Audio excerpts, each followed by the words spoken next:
25 de octubre de 1944. Golfo de Leyte, Filipinas. La Armada Imperial japonesa había puesto en acción un arma que ningún estratega militar aliado habría podido siquiera imaginar. 5 cazas Mitsubishi A-6M0, que se separaron de una formación al norte de la isla de Samar, descendieron en picado de forma coordinada y dirigieron sus aviones directamente hacia la fuerza operativa de portaaviones de escolta estadounidenses. Los pilotos no intentaban lanzar bombas, no intentaban lanzar torpedos. Intentaban estrellar sus aviones cargados de explosivos contra las cubiertas de vuelo de los buques de guerra estadounidenses.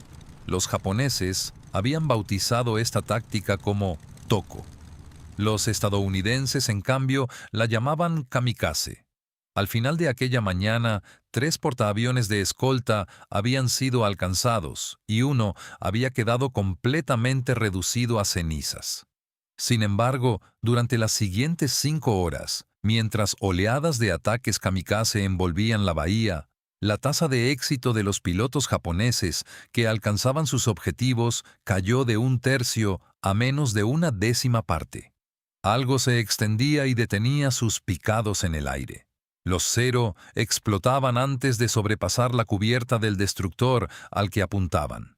Los pilotos no eran alcanzados por el fuego de los destructores. Eran alcanzados por algo que disparaban los destructores.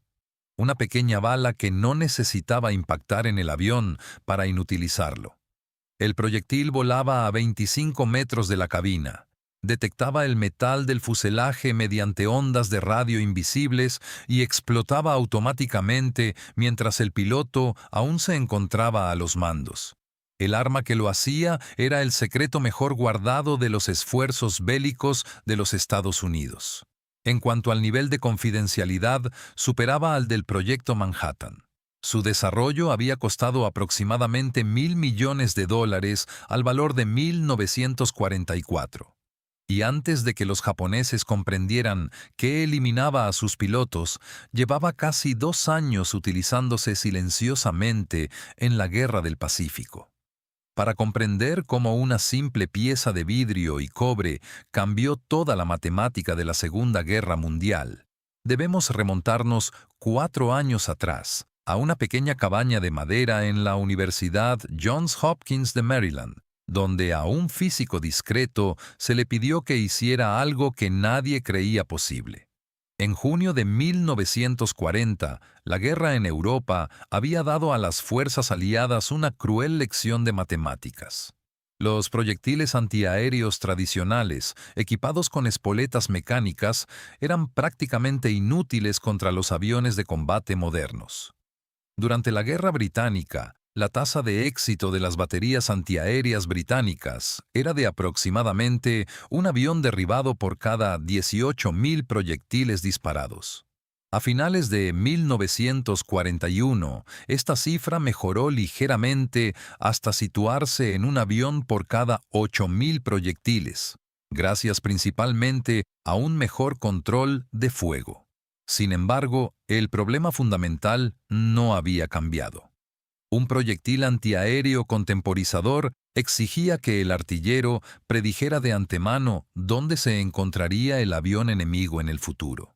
El artillero tenía que calcular la altitud, la velocidad, la trayectoria y el tiempo de reacción, y luego ajustar el fusible con mecanismo de relojería de latón del proyectil para que explotara exactamente en ese punto futuro del espacio.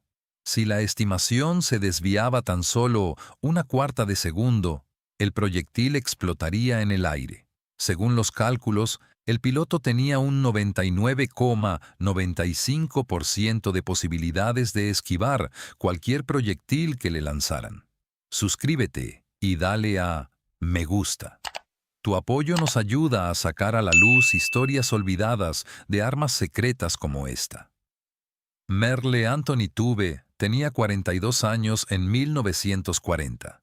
Era un físico callado y meticuloso nacido en Canton, Dakota del Sur. Se había doctorado en la Universidad Johns Hopkins en 1926 y en la década de 1930 había cartografiado la atmósfera superior utilizando ondas de radio en el Departamento de Magnetismo Terrestre. Goza de gran respeto entre los físicos estadounidenses, pero es prácticamente desconocido para el público en general.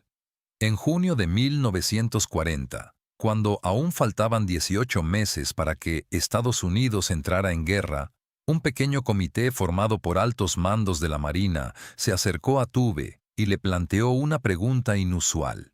¿Era posible, en teoría, diseñar un proyectil antiaéreo capaz de detectar por sí mismo los aviones enemigos y detonar en el momento más oportuno sin necesidad de intervención alguna por parte del artillero?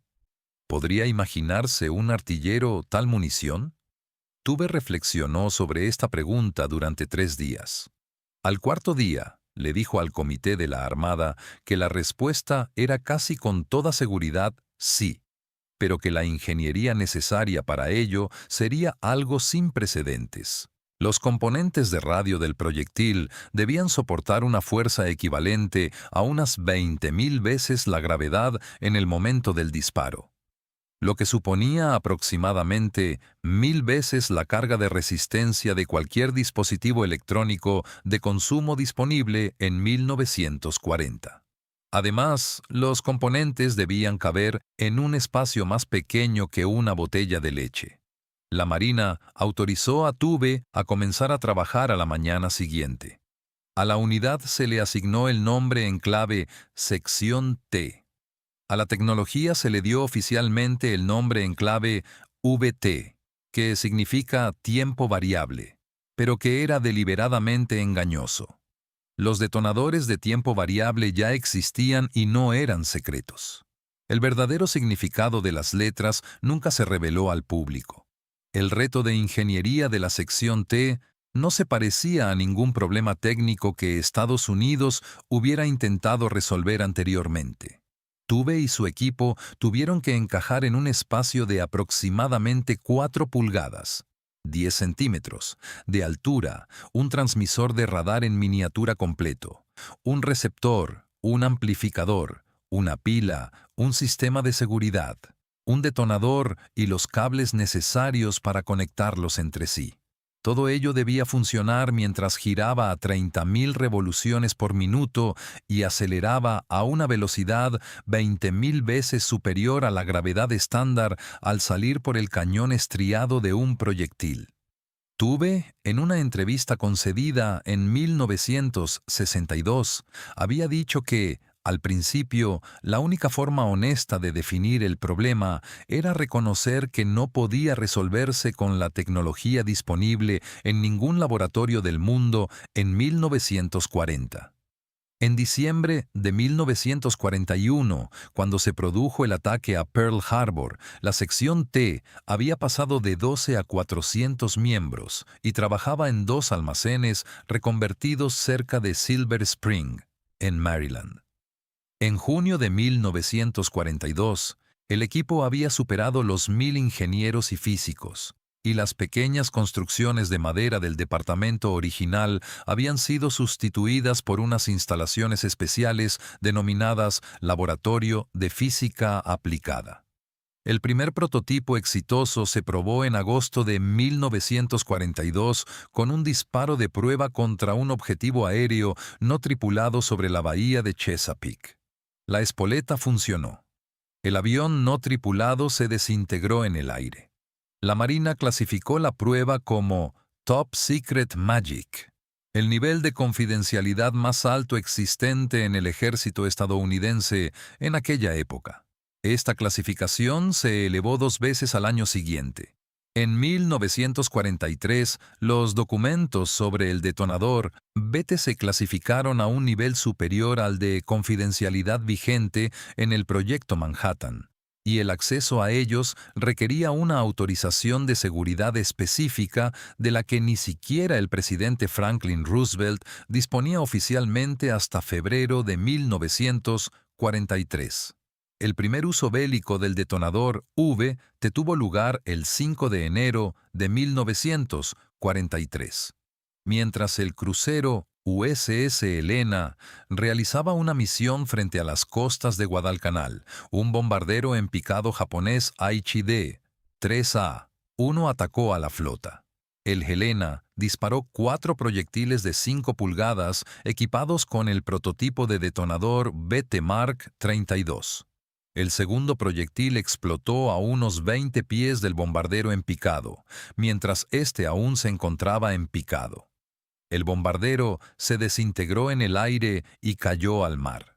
El Helena registró el enfrentamiento en su informe de acción utilizando deliberadamente una expresión ambigua. El objetivo fue neutralizado con fuego de 5 pulgadas. Esta expresión era un protocolo de seguridad.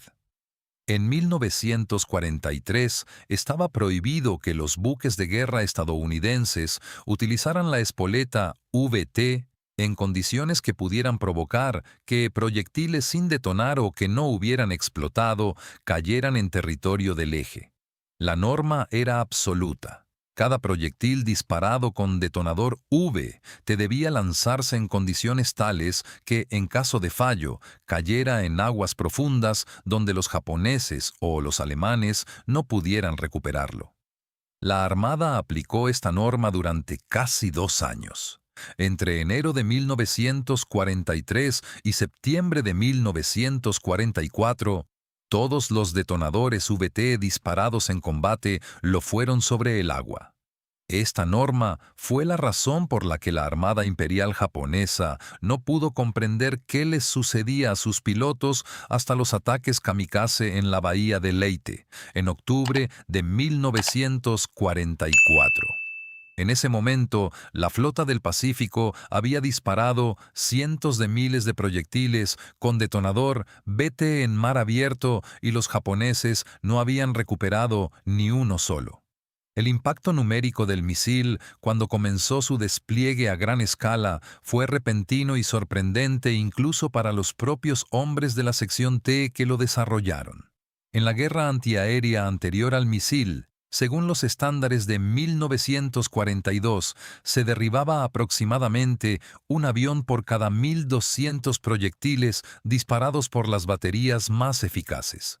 Con el detonador VT, esta proporción aumentó a aproximadamente un avión por cada 300 proyectiles. En algunos combates, llegó a un avión por cada 175 proyectiles. Esto supone entre 4 y 7 veces la eficacia del detonador de retardo, y se logró sin realizar ninguna mejora en el cañón, la artillería o el propio proyectil.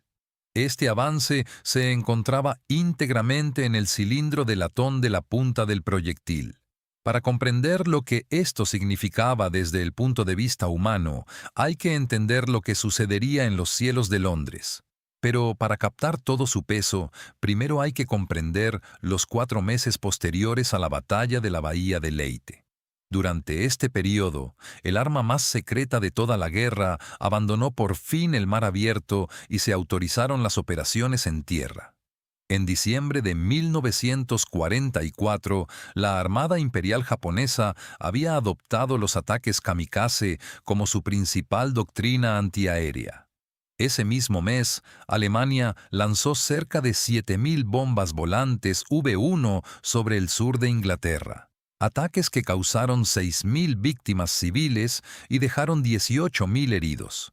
El V1 era un pequeño misil de crucero no tripulado que volaba a baja altitud a una velocidad de aproximadamente 400 millas por hora, 640 kilómetros por hora.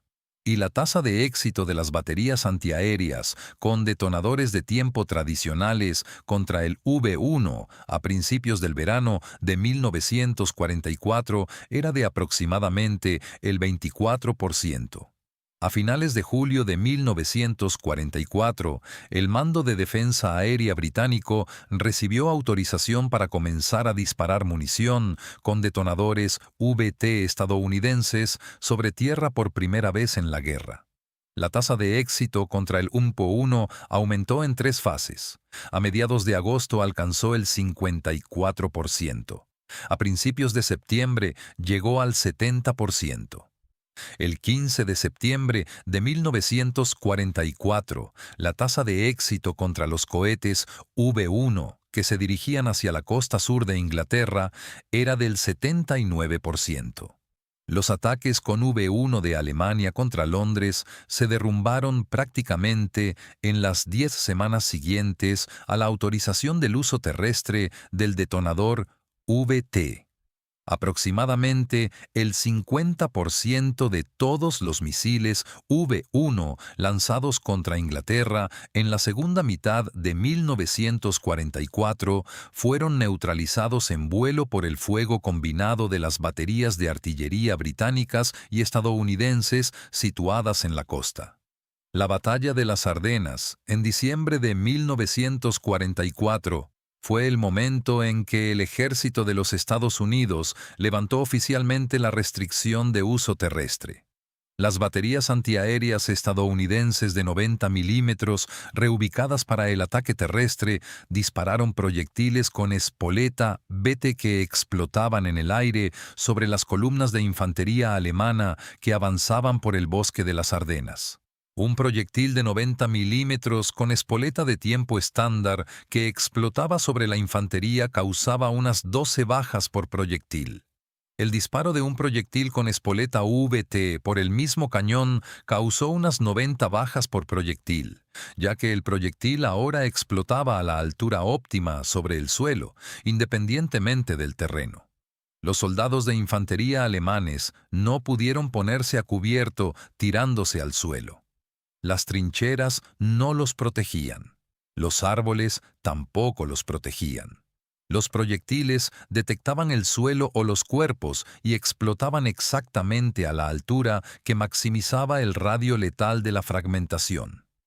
Los alemanes capturados durante la segunda semana de la Batalla de las Ardenas informaron constantemente de que creían que los estadounidenses utilizaban un nuevo tipo de arma de artillería que veía la posición de las tropas situadas más abajo antes de la explosión.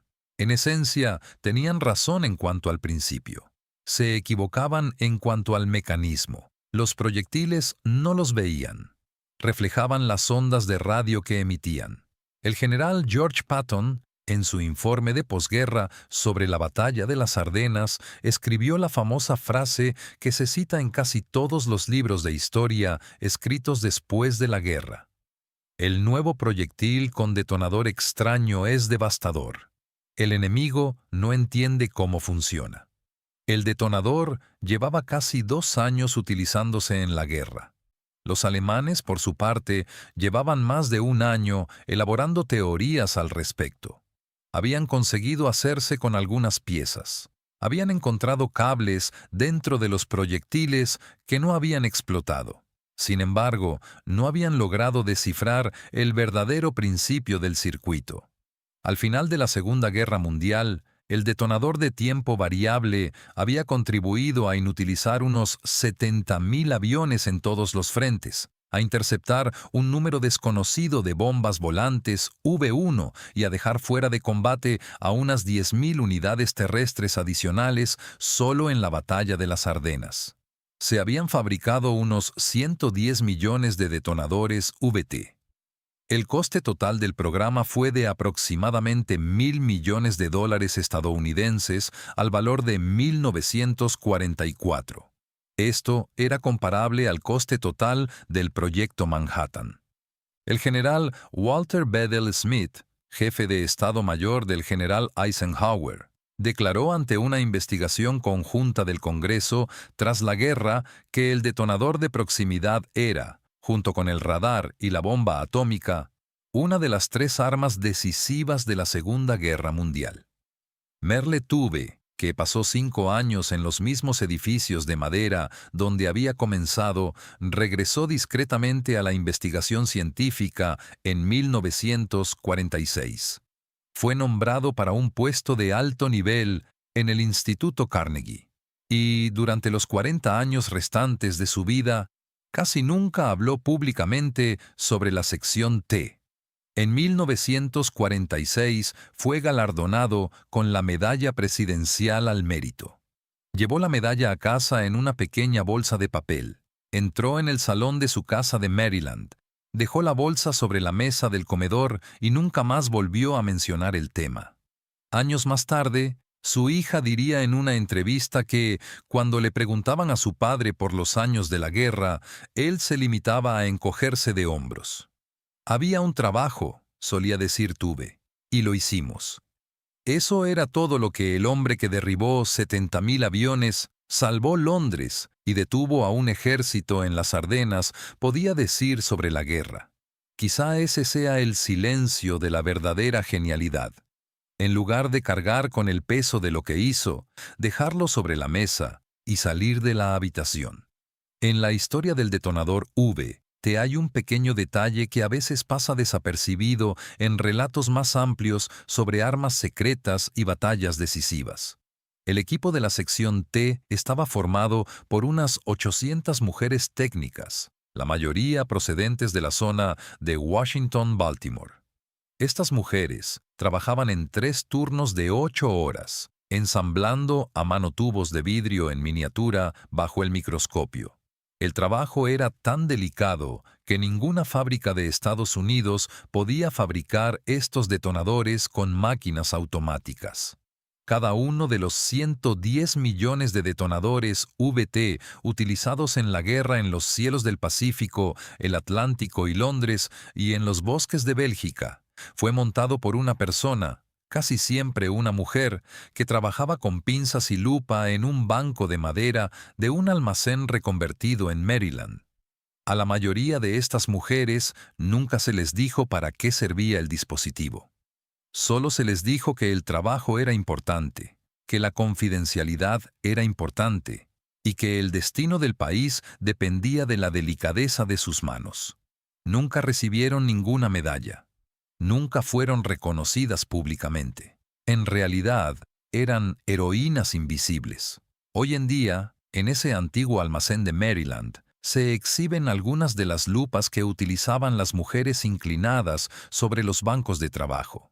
Tienen pequeños arañazos en el cristal, huellas de años de trabajo, de manos firmes y de miles de noches en las que nadie les dijo exactamente qué estaban haciendo. Quizá esta sea la victoria más silenciosa de la historia. Mantener el rumbo del mundo en la punta de los dedos sin saber siquiera que tu nombre no aparecerá escrito en ningún sitio. Casi todos sus nombres han sido borrados de los registros históricos. Las balas que derribaron a los kamikazes japoneses en la bahía de Leyte detuvieron los ataques alemanes con V1 sobre Londres y convirtieron la contraofensiva de las Ardenas en una derrota devastadora para la Wehrmacht, fueron obra de sus dedos. Si esta historia te ha llamado la atención, dale a me gusta y cuéntanoslo en los comentarios. ¿Crees que el detonador VT merece ser considerado una de las 3 armas decisivas de la guerra junto con la bomba atómica y el radar? Suscríbete. La próxima historia es aún más fascinante.